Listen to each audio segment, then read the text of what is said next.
Welcome, Gunrunner.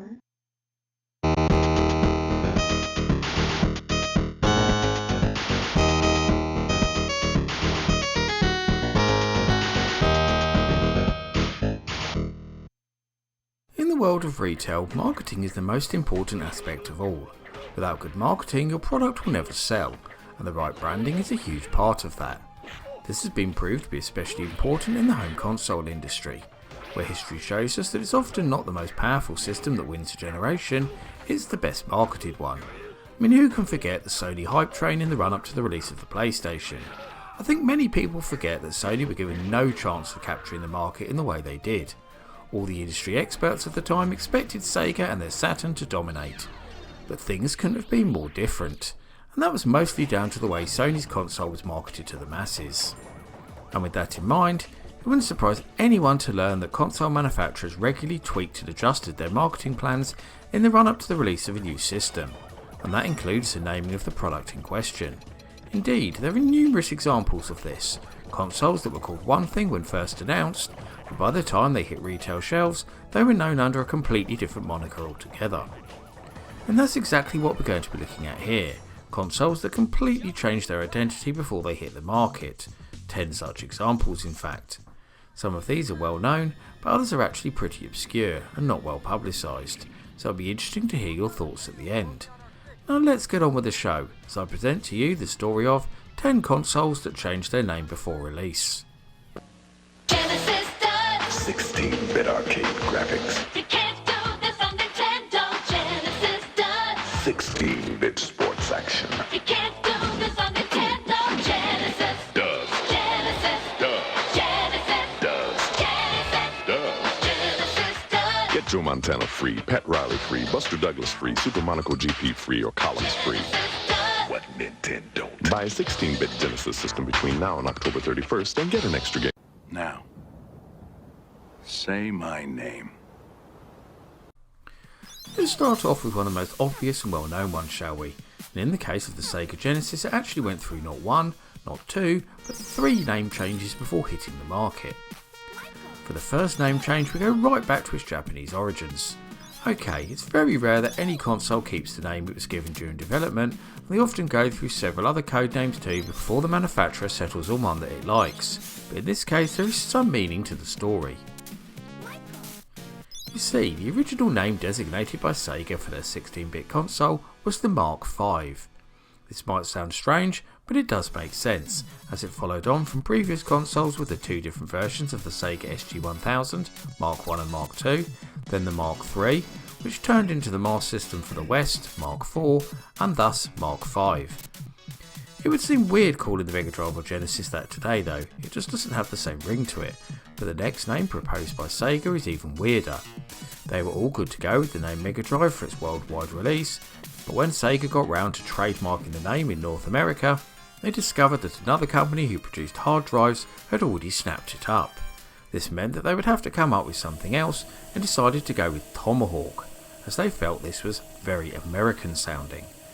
Obviously this name was not only terrible but also a little bit racist, which was soon pointed out by Sega's new distribution partners at that time, Atari.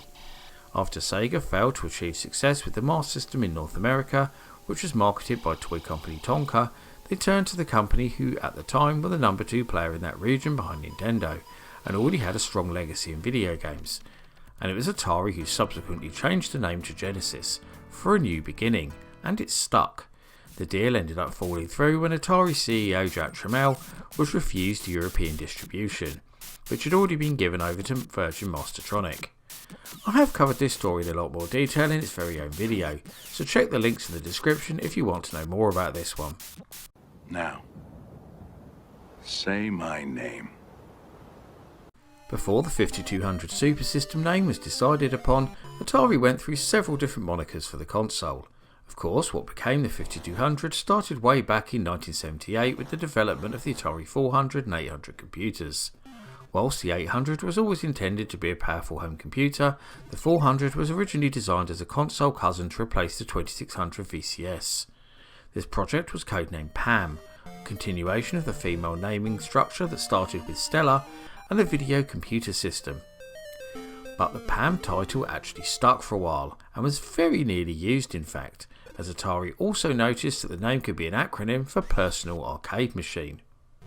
Once the idea to replace the 2600 was dropped, the PAM became a lower price version of the 800 called the 400 with a simple membrane keyboard. The need to replace the 2600 only raised its head once again when Atari started to see new rivals on the horizon, most prominently the much more powerful ColecoVision. And then they knew they would need to come up with something quickly in order to compete. With the lack of time to come up with something new, due in part to Atari's own complacency, they quickly resurrected the PAM as the Super VCS, before renaming it again as the Video System X when it was first shown to the press. But as the wood-grain video computer system had already been redesigned into the Vader, with its part number being used more prominently, it made much more sense to follow this naming convention with the new console too. They figured the Video System X was twice as good as the 2600 and then combined that with the earlier name and voila, the Atari 5200 Super System was born. Now, say my name. Okay, I know this one isn't a console, but it was certainly used as a games machine and fits the title of the video perfectly, because just prior to release, Sir Clive's dream machine was known as the ZX82. Anyone with even a basic knowledge of Sinclair will already be aware of the company's first two mainstream computers, the Sinclair ZX80 and Sinclair ZX81, which was known as the Timex Sinclair 1000 in North America. So given that naming structure, it makes perfect sense that their new computer would follow suit. But it was decided that this name didn't really help promote the new Micro's key feature over its older siblings, colour. Sinclair needed a name that correlated with this, and Spectrum certainly fitted the bill, especially when combined with the new colourful logo and ZX prefix.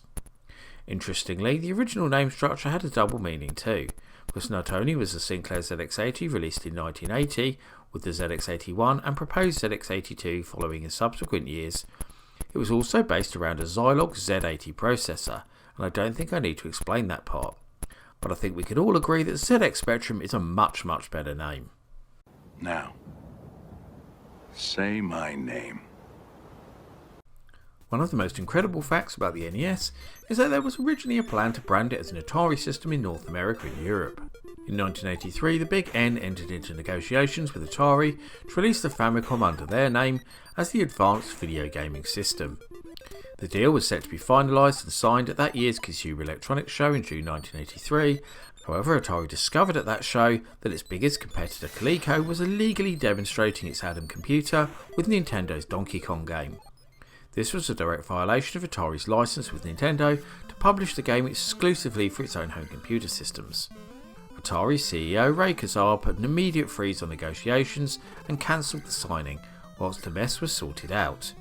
However, he was fired the very next month, and new CEO James Morgan wanted to reassess all of Atari's business ventures and developments before moving forward.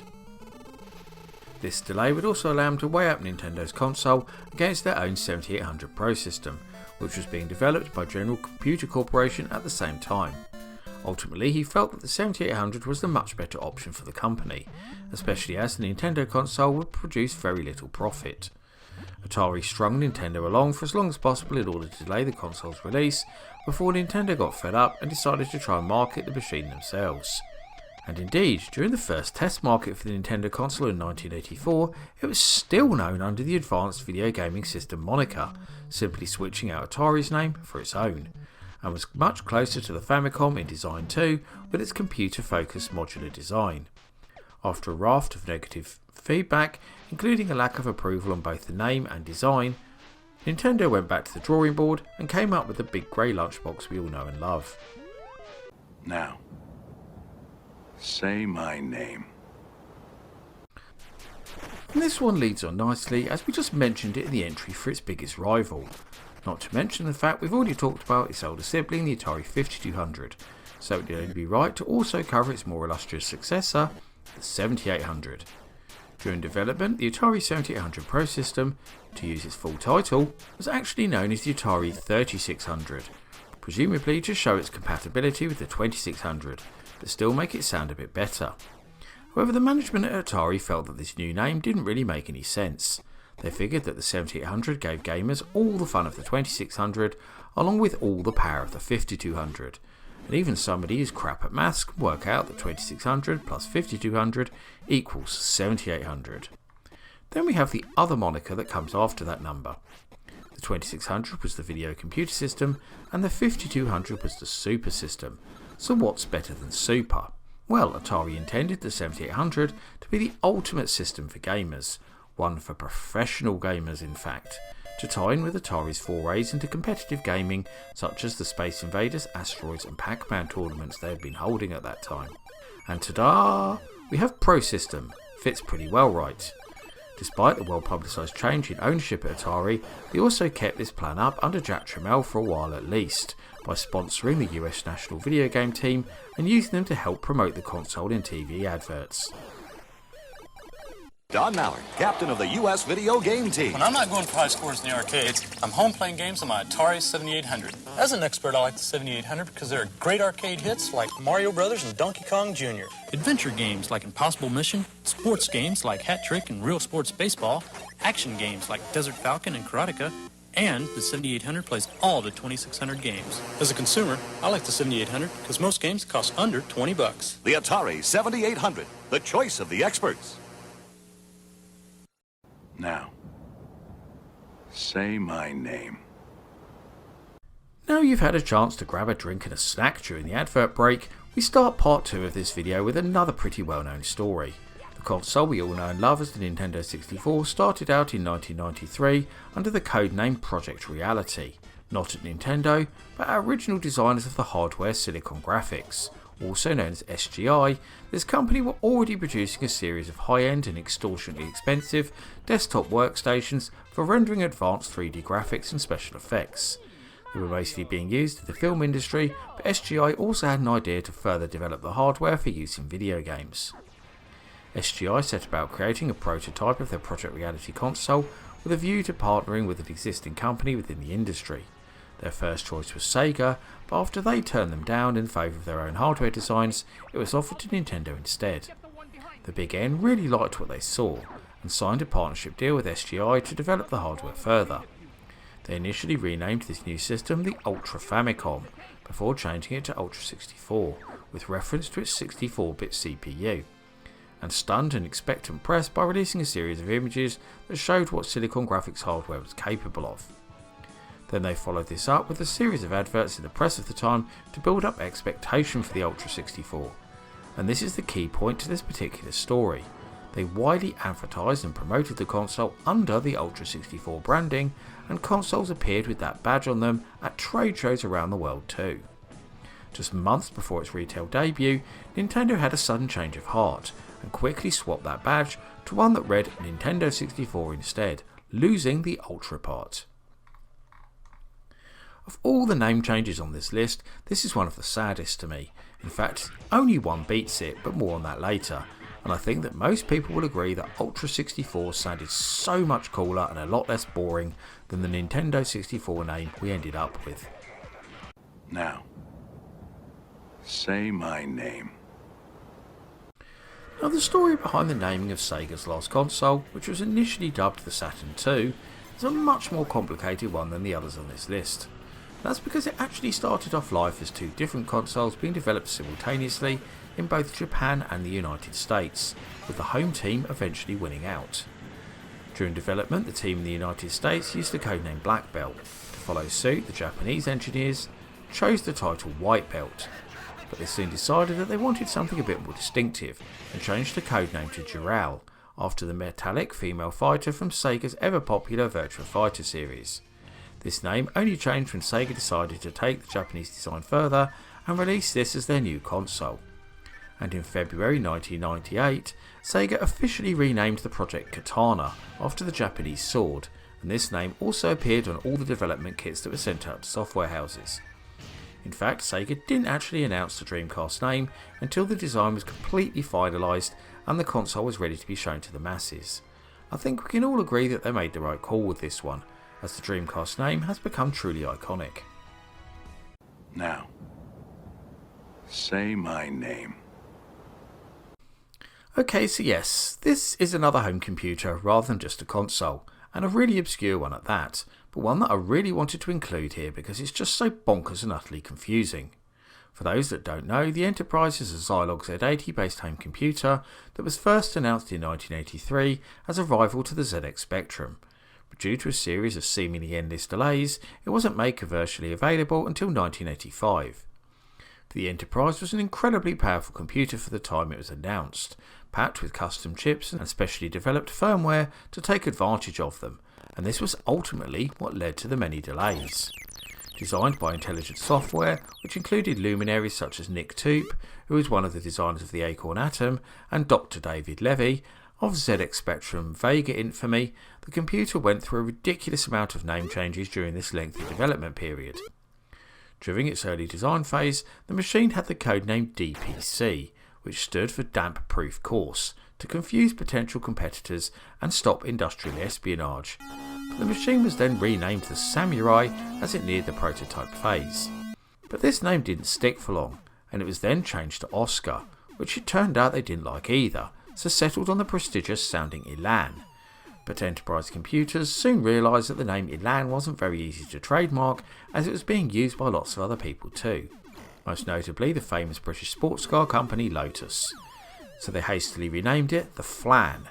I don't think I need to tell anyone how stupid that sounds. I mean, why on earth would you name a computer after a type of pie?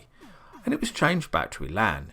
In fact, all the early advertising catalogues and even the first batch of computers all carried the Elan branding.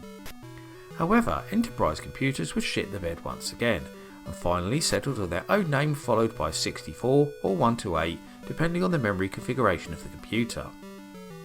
All this messing with the name did little to help the already failing Micro, which was pretty much doomed after the 2-year delay, and it was discontinued just a year after release. And an interesting fact to end on here, the confusion over the name is why you will more often than not see this machine referred to online as the Enterprise Elan, a way to cover all bases, I guess. Now, say my name. It's pretty well known that the handheld we all know and love as the Atari Lynx was originally designed by a team of talented engineers at famous Californian software company Epix, who had previously developed the technologically advanced Amiga computer. Although Epix had already named their portable the Handy, or the Handy Game as it was sometimes known, once the system was sold on to Atari, a name change was almost inevitable. Although Epix would retain the rights to the hardware design itself, and would also become a first-party software developer for the console too, they gave up all the marketing rights to Jack Tramiel and his sons as expected. They did get their fair deal of input in this decision however, but the final call was always going to be made by Atari, and they already hated the Handy name. Trying to come up with something a lot more marketable that also fitted with the rest of their console range, Atari initially announced their new handheld as the Advanced Portable Entertainment System. Of course, this very much followed the naming convention of previous consoles like the 2600 Video Computer System, 7800 Pro System and XE Game System. But Epix Games designer Peter Engelbreit, the man behind Slime World and Gates of Zendikon, soon pointed out that the acronym for this spelled apes. And so Atari quickly dropped it in favour of Lynx, a nod to the system's amazing link-up capacity rather than its big cat namesake. As an interesting aside to this, neither the Atari Jaguar or unreleased Atari Panther were named after big cats either, with both monikers being inspired by cars, and the fact that the Lynx, Jaguar and Panther are all large felines is purely coincidental. Now, say my name. Now there's a reason I saved this one until last, and that's because for me, this one is the most stupid and ridiculous. Yes, even more so than the loss of the Ultra 64 name. I guess Nintendo have form on this. Admittedly, the Wii is my all-time favourite Nintendo console, but that doesn't stop the name change being beyond idiotic. You see, right from the development phase, the console that revolutionised the world with its innovative motion controls and brought gaming to a whole new audience was known as just that, the Nintendo Revolution. I clearly remember the console being announced under this name, and also recall how cool it sounded at the time, especially after the rather dreary sounding and obvious GameCube. The Revolution moniker was more than just a codename too, as when the console was formally presented to the public at E3 in 2005 and again a few months later at the Tokyo Game Show, it was using the Nintendo Revolution branding. So why did the Big N choose to change it then? Well, Although Nintendo have tried to explain it, their reasoning seems pretty weak, and in all honesty it doesn't really make a lot of sense. The console's name was formally changed to Wii in April 2006, just a month prior to the next E3 show. Nintendo's spelling of Wii with its two lowercase I characters was supposed to represent two people standing side by side. In the company's following announcement, they also stated that Wii sounds like we, emphasising that the console was for everyone, adding that Wii can easily be remembered by people around the world, no matter what language they speak. No confusion. No confusion, eh? That didn't really work out well for Nintendo, did it? Because the console's successor, the Wii U, confused almost everyone, with many people not realising it was even a new console, thinking it was merely an upgrade of the original Wii. The confusion over the branding is regularly cited as one of the key reasons for the Wii U's failure. Interestingly, the codename for the Wii U was the Project Cafe, which is also a terrible name too, although less confusing than what they ended up with. Yeah, good start. Down the middle. Right, left. 1. That's easy. 2. Allow. 2. Casual Casual athlete. athlete. I like that. Here we go. Get in there. Oh, how unlucky is that? I just love this.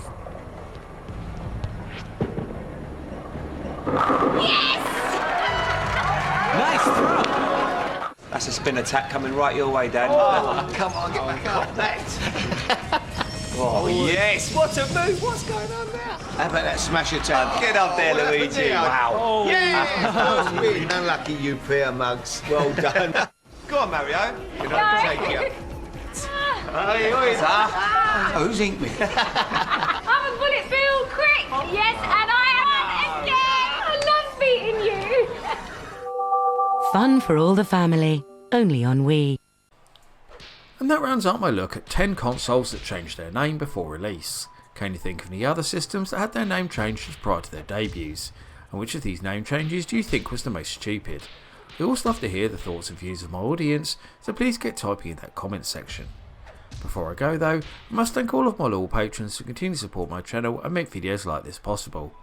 However, I must give special thanks to the following patrons and YouTube backers in particular for their much appreciated pledges: Grady Haynes, Mitchell Valentino, Seth A. Robinson, Carl Olsen, Dos Gamerman, Sonic Mania 999, Paul Daniel, Andrew McKay, Retro Resolution, Matt Standish, James Taylor, Drogdor the Burninator, Mins, 8-Bit Guy, Luke MC, Ben P. Stein, Tabby Kitsune, and Electron Star Collapse.